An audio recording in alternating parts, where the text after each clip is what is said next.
Hello everybody and welcome to Viewing Gods, the Explosion Network's American Gods Aftershow. I'm Dylan Blight and that's just me. Once again this week, Nick will be back next week if all things go according to plan. This week's episode 6 of Season 2 of American Gods, titled Donar The Great, directed by Rachel Talloway, written by Adria Lang, is the episode we are going to be talking about. So, diving straight into it. This week's episode, we get a bit of a flashback tale. Something a little bit different. It's a heavily focused flashback episode, more so than your usual fare on this show, I guess. We've got Wednesday back in the 1930s period, 30ish is kind of the estimate. Doesn't really give you a proper time period, just a guess. Got him running a burlesque show with Columbia, who's played by Laura Bell Bundy, I believe a singer of some sort. I'm not aware of her works. I'm sorry. Then you've got Nancy's there as well. And then Wednesday's son, or Gungnir's son, as he's going by here. We will refer to him as Wednesday, probably just because it's easier though. But his son Thor is here with him, helping out with the show as well. And he's going by the name Donar The Great. And he's played by Derek Thelter, sure. So whilst we get this story of Wednesday, the burlesque show and all these sorts of things, which is the main plot, we also have the present day storyline kind of happening, and not too much of it. The main focus seems to be the flashback storyline, but we do get to finally see him fixing up the spear this episode, getting that return to the elves who are able to fix it up for him finally. So that wraps up after way too many episodes spent on trying to get this freaking spear fixed at this point, I think. But primarily this episode focuses on the Donar storyline, although I think they do manage to tie both storylines in quite nicely for this particular episode.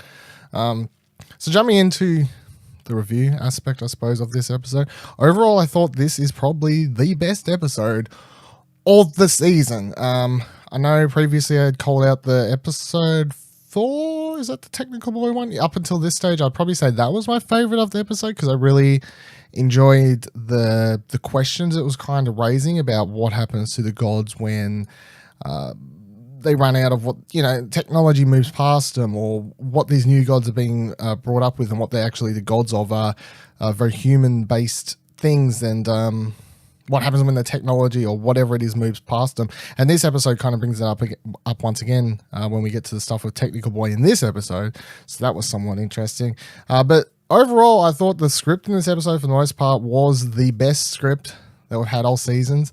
I'm not saying it's perfect by any stretch of the imagination. There are, of course, problems, and the writing overall this season is very hit and miss. It feels at times rushed, or as we've kind of gotten behind the scenes talk, lots of rewrites and things happening. So this episode, a little bit of that, but overall I feel like it's the strongest script. And I also feel like it's the strongest performances that we've had all season as well, between Wednesday finally, Ian McShane finally getting to have, like, he's always great on the show, but this episode he really gets to play with the emotional elements to do with that character and add history to that character.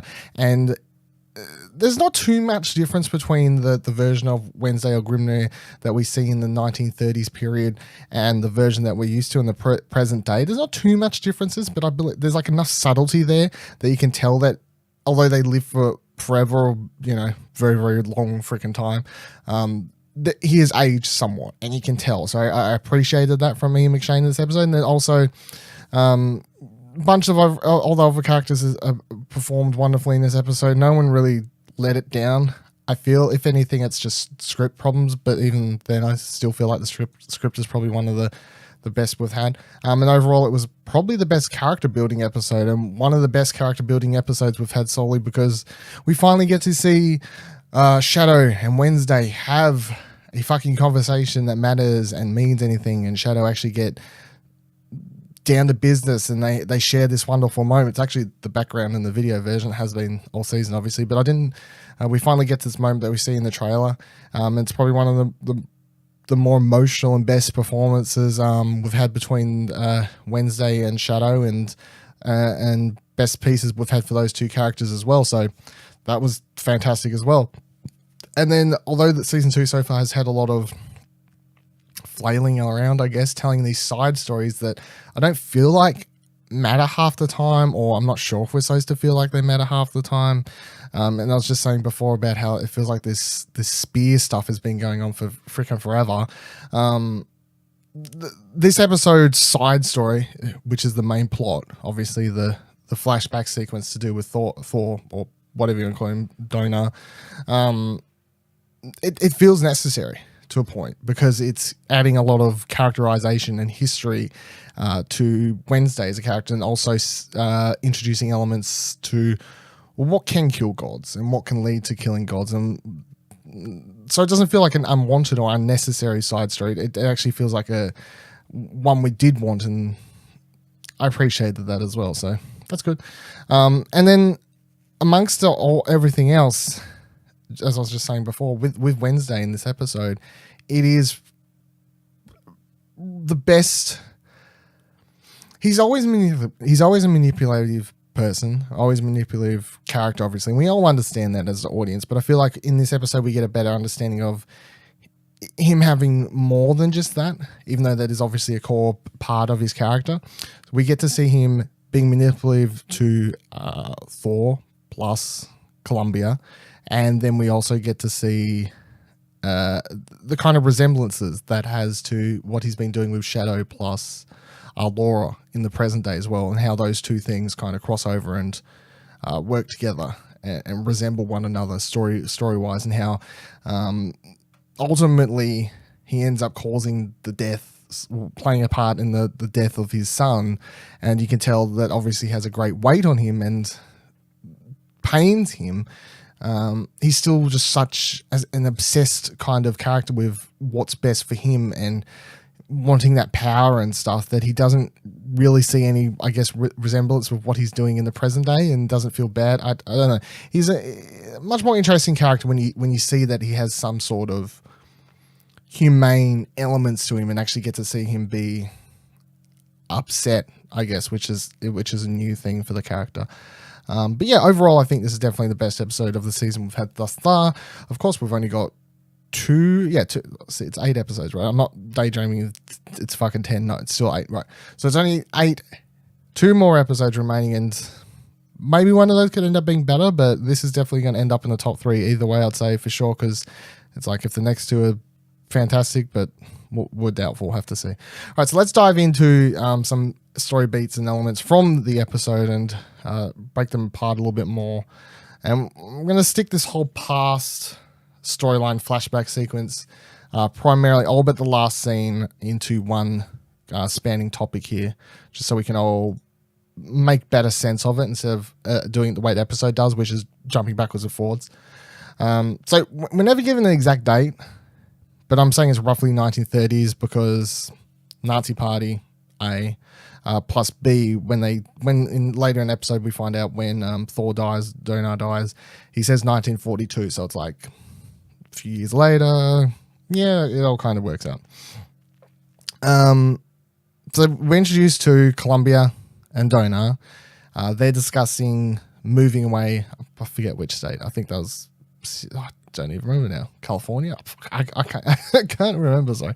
But Donar explains that he is honor bound pretty much to his father for the position that he's giving him there, and he owes a debt to him, and he just seems like he wants to continue working there. But you can tell Columbia not too happy there. She wants to move on. She wants new things. She wants greater things. She's ready to move on with what she's got going on there. We then introduced this Nazi member who comes, American Supportive German Party. I can't remember the official name. I'm sorry, but Nazis. Let's boil it down. It's Nazis. So they come in. They want to recruit Donar to be part of their weightlifting team, I guess is what it was. I don't think they really went into too much detail about what sort of exact sport type. Is it just straight up weightlifting or whatever it be? Because it's ultimately not important really.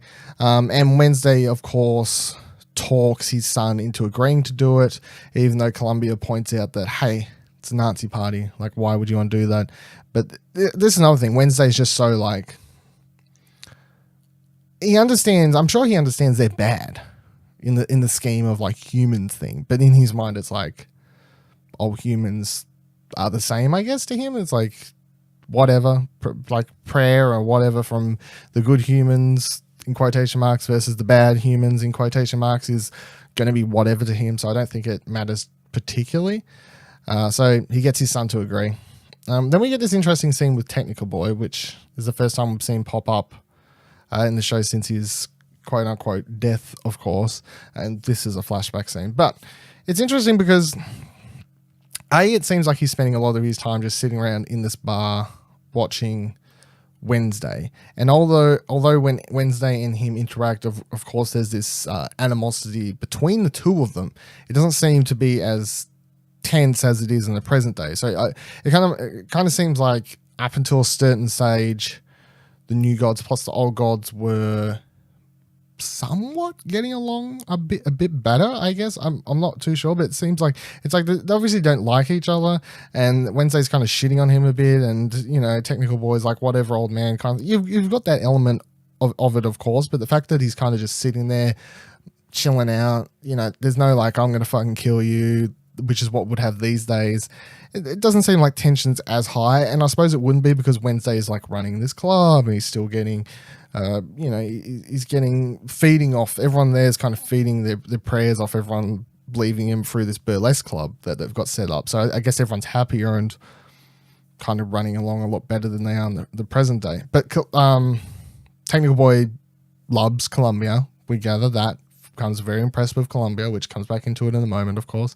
But there's this interesting scene as well where Technical Boy answers the phone and he talks to someone. Mr. World, I don't know if Mr. World's around at this time, if he's even a god at this point. I'm not sure when his exact birth is. It makes me wonder if we're ever going to see like a Coming to America Mr. World scene. We technically got Technical Boy's what we believe is his Coming to America scene this season. So I don't know. We could get that as well, which would be interesting. But he answers the phone and then Wednesday basically starts making fun of him and saying, like, that technology isn't going to last forever. Eventually it's going to evolve, and then what happens to you? So that's kind of what I was gathering from the conversation they was having. And it was making me think, is Technical Boy like Technical Boy here? Because we know, like, he definitely doesn't look the same. He's talking somewhat the same. He definitely doesn't look at all the same, but none of the characters do, so that doesn't say too much for anything.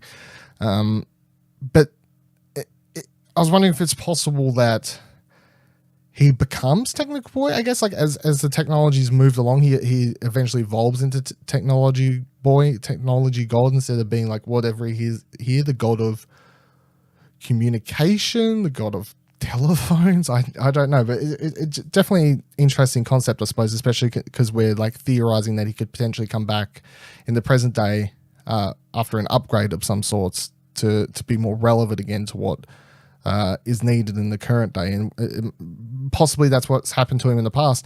And it also brings up another point, which I'll get to in just a moment, about Columbia and some weird things that was going on with her, I thought, as well.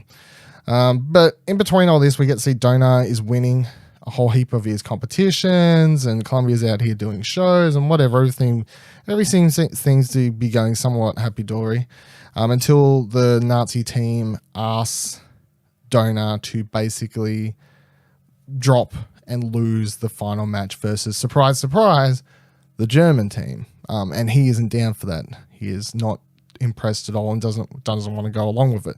So he runs into Columbia's room and he says, "Hey, let's run away. Let's do what you wanted to do. Let's leave here. I'm pretty much done with it." But of course, Wednesday catches winds of this, and he does, this is what I'm saying, he does pretty much the sort of stuff we've seen him do before when it comes to like Shadow and Law and these sorts of things. He begins manipulating people, and he begins manipulating them in ways that they're playing off one another, and he gets to sit back and hopefully just go, well, like, she left, you left, whatever, like, I guess it's all good, like, everyone lives their lives. It's not like he's killing people off, but of course he pushes both these characters into what I presume end up being really bad positions for both of them. But the thing with Columbia is the yet to be seen most interesting aspect of this whole episode, I suppose. But he goes up to see Columbia, and with him he brings Technical Boy, which once again, is another interesting aspect, because it's like, why is one of the old gods someone even working with one of the new gods? They all hate one another. This is, we've never seen such a concept in the show before, I guess, where they're all getting along somewhat. That animosity is there. They definitely don't like each other, but Wednesday is introducing Technical Boy to Columbia. He's saying, hey, this could be good for us. It's kind of like this concept of him at some stage being open to working with them as long as it helps him out both somewhat. It's interesting. Don't know if we'll ever flash back and see more of that, and when exactly his full turning point of their absolutely evil begins. I suppose it's just when everything starts going worse and worse and worse for him, and he starts blaming it all on them, even though, I mean, it's easy to believe at least some of it has to be his fault for sure. But he introduces a Technical Boy, and he basically pitches the idea of recruiting her to be, I don't know, it was hard to fully gather what exactly he was saying, of course, but it was like the symbol for the upcoming war, I guess, like he wants her to come do shows for people, and she'll be able to feed off all of them, of course, and that's good for her, blah, blah, blah, blah, blah. But she's agrees to it because Wednesday says Donar's left you, he's gone off with Nazi party, blah, blah, blah, blah. So she's like, okay, yeah, I'm going to do that, I guess. I got what choice to have at this point. But then it's like, okay, so Columbia is switching sides now. She's going over to be a new god. And then because of this whole concept of what she is and the evolution of gods in the show, and the fact that she's basically set up here to be switching sides, I couldn't help but be like, is she like media before media exists? Is that what her evolution phase is? Is it Columbia? She's doing these shows, and then she goes off and she be this like propaganda showgirl for the wartime, and then eventually evolves in the media or something. I don't know. I didn't understand what exact character she was, or where exactly she fell in. I don't know if we'll ever go back to her, of course. I would be highly doubtful. I don't know, but Columbia, interesting. I didn't fully grasp it, I guess. Maybe you're not supposed to. I don't know. Maybe you're not supposed to. After all this happens, though, Wednesday rushes outside, and Donar's out there waiting with his bags and stuff, of course, for Columbia to show up, but she's not. We know she's not. And then Wednesday begins explaining that you should go do the competition. She's left you. There's nothing for you to wait around for her. There's no reason to be doing any of this stuff anymore. Look at all the power you're getting. You're just going to waste away all this power. I mean, you'd like to believe somewhat he's just trying to look out for his son, I guess, but at the same time, it's like he's going to feed off the power of his son, so he just wants him to lead him to more, like help them bring them all up, I guess, somewhat. Donar says, like, he basically calls Wednesday an old grumpy man. I can't remember the exact line, sorry. And then Wednesday pulls out his freaking spear. The first time we see the spear in full fashion, I guess, before it's broken. And it's broken in just a second, because then Donar pulls out, I don't know, I keep calling Wednesday, but they call him, I could be saying Thor, but whatever. Donar strikes down Zai's spear with Zai's hammer, and ends up splitting the spear in half. But instead of being like fully upset at this stage, Wednesday's just impressed. He's like, oh my god, the power you have and the power you're going to be wasting is quite insane somewhat. So he says, why would you leave? Look at all the power you're getting. Look at what we can do. We can rule this place, blah blah blah blah blah. And then Donar says, no, done with you, I'm leaving you, bye bye, fuck you, dad, bye, peace out. And then Wednesday does this somewhat I took as over the top, like yell and scream, no, in the middle of the rain. And I was like, maybe a bit excessive, or maybe it was just the way it was cut, but it didn't seem to like gel perfectly. It was fine though. It wasn't acceptable. It was an acceptable scene, I suppose.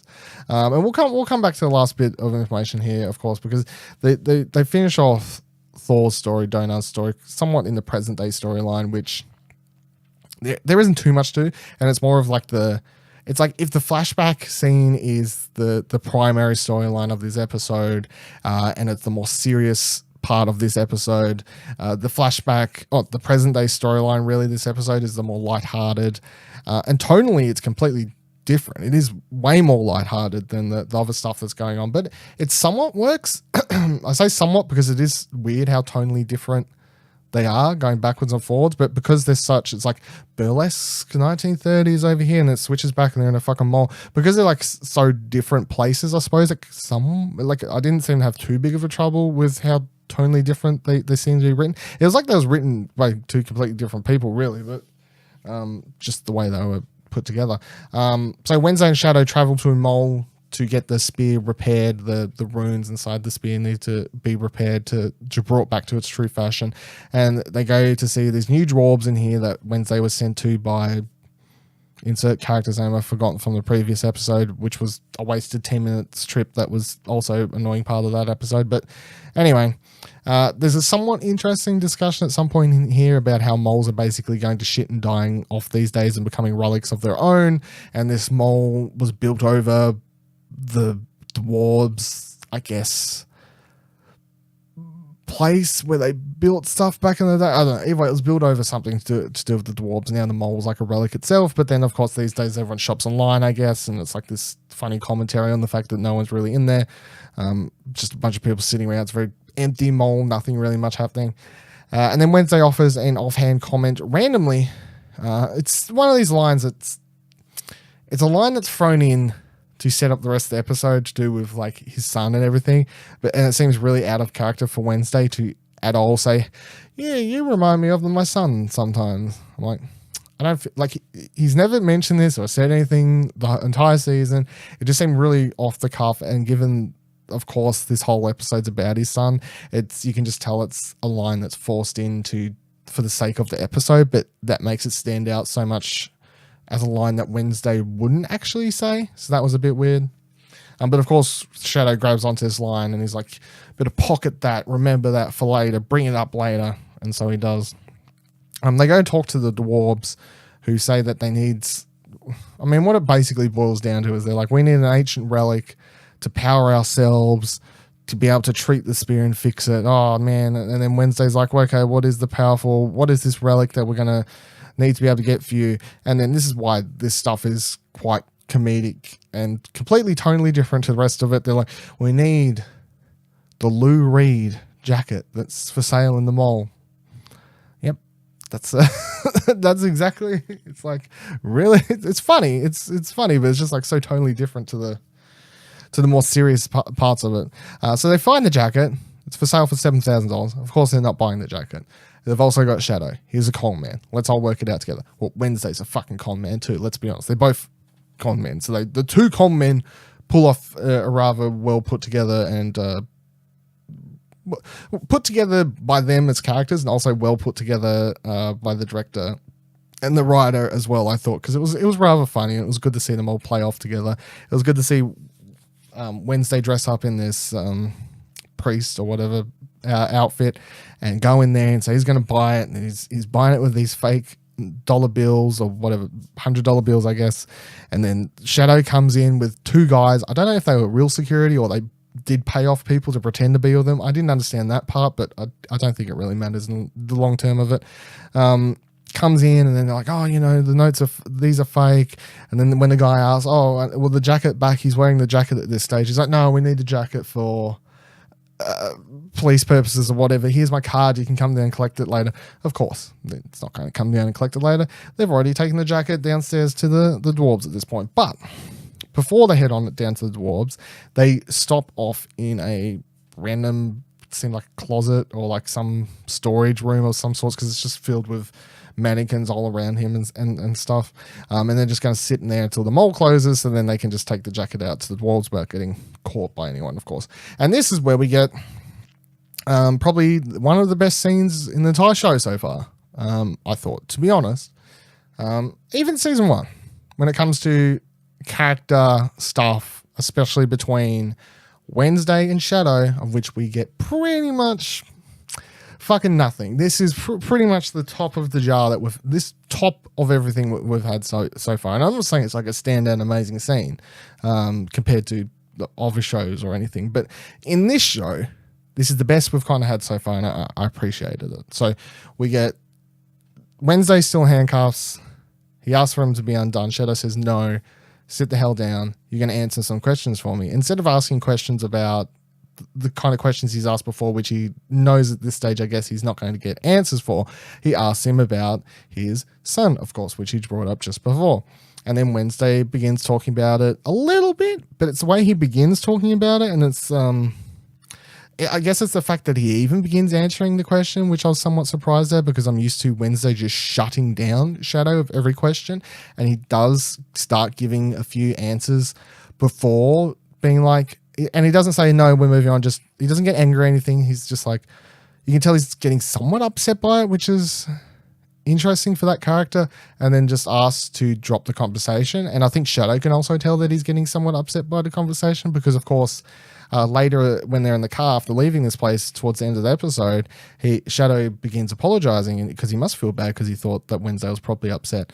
But between this scene and the car scene, we do learn that Thor, or Donar, however you want to go about it, did kill himself sometime later after leaving his dad at the burlesque place there. We find out that he killed himself in 1942, which I did a quick Google, of course, if for some reason this is your first time listening or watching to the show. I haven't read the book. I did a quick Google to see what the book kind of, if the book ever covers Donar or Thor, and from what I could gather, it was usually Nick's here to help me with these sort of things, but from what I could gather, it's an offhandedly comment that he does kill. It's like, oh yeah, my son killed myself in 1942. So I feel like most of the flashback stuff in this episode is definitely new, not in the book from what I could gather, but the comment about Thor killing himself in 1942 was something that came from the book. They never delve into why exactly Donar Thor decides to kill himself. I don't think we need to. I think you can kind of gather that after being split apart from the person he obviously loved the most, and then whatever else happens in his life, eventually he just, who's to say gods can't go through hard times and make similar decisions that humans do, I guess is the point of it. But then it's also the thing where Wednesday does say the line and says there are certain deaths that our kind cannot come back from, and we're learning in this episode that one of those deaths is suicide. They cannot come back from suicide, so that's interesting. They go downstairs after this scene though, deliver the blue red coat to the dwarves. The dwarves manage to restore the runes. It's a funny scene. I gotta admit, I was a bit amused. The dude gets basically a coat put over him, and then it's like, I'm all powered up, and then he goes over and he restores the runes and the spear. It was a cool scene. I didn't mind it. It wasn't like fantastic, but it was more of the mystical like scenes that we don't really get too much in this show, I guess. Most of the time the gods and the fantastical elements of it aren't, no one's actually doing anything fantastical, but here we have a dwarf like using his hand to restore the magic back into spear. So that's cool. So Wednesday has his spear back now, and with Wednesday getting his spear back, we have some little bit of stuff to go over with Mr. World, which was the worst part of the episode. Missed everything to do with the three scenes. It was either 2 or 3 times we flashed to Mr. World in this episode were easily the worst parts of the episode, I thought. Completely unnecessary. I don't really see what they were building at all. We see him muttering at one stage about this plan to, kick off the war, and like the war's already kind of kicked off, mate. Calm down. It's a bunch of conspiracy theory type stuff, which I suppose matches into his character. It's like, oh, poison the wells here, a bunch of people die. I guess they blame whoever. Like it all seems like game plans, all chess plan stuff to him, but none of it's really meaning anything, I guess, at this stage. So I was like, I don't know if any of this is necessary. And then we also have this whole scene where he's like talking to media about some plan they have, and she's going to power up, and then she's like, oh, I need someone else to help me. And I'm like, okay, does that mean we're going to get Technology Boy back soon to help her with whatever she needs help with? But it was all just a bunch of him whispering and stuff, and I'm usually down for Crispin Glover doing his weird whispering stuff, but this week's episode I was just like, look, I'm quite happy with my burlesque scene, flashbacky stuff. That's fucking fantastic. I'm quite even enjoying my mole scene with the funny stuff happening here. These Mr. World scenes can get the hell out of it. I don't really like for them at all. And the last one we had is when the spear gets his power restored. Of course, he has a fucking alarm installed in their place that starts going off, and media's like, turn the fucking smoke cloak off, basically. And okay, yeah, I wasn't a big fan. I was not a big fan of the Mr. World stuff this week, to be honest.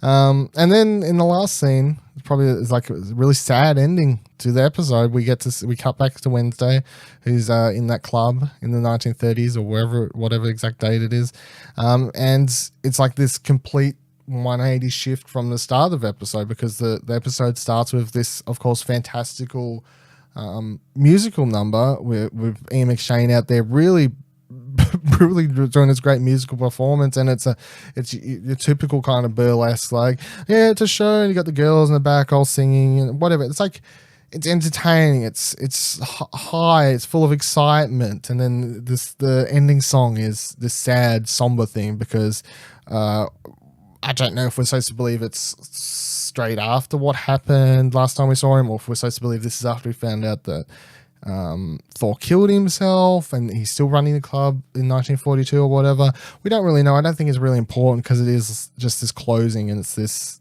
some emotional scene that we get from Wednesday through the song. So, and I thought that was great. And another thing about the songs in this episode, they were all pretty great, to be honest, which was weird. It's like American Gods episode where had several musical numbers, and they were all pretty damn good.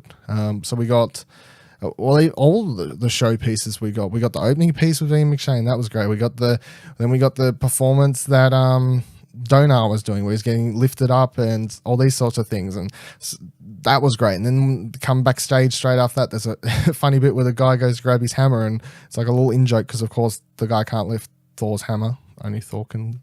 Everyone knows that. We all watch Marvel movies at this stage, don't we? Then you got the great song and dance piece that Columbia did.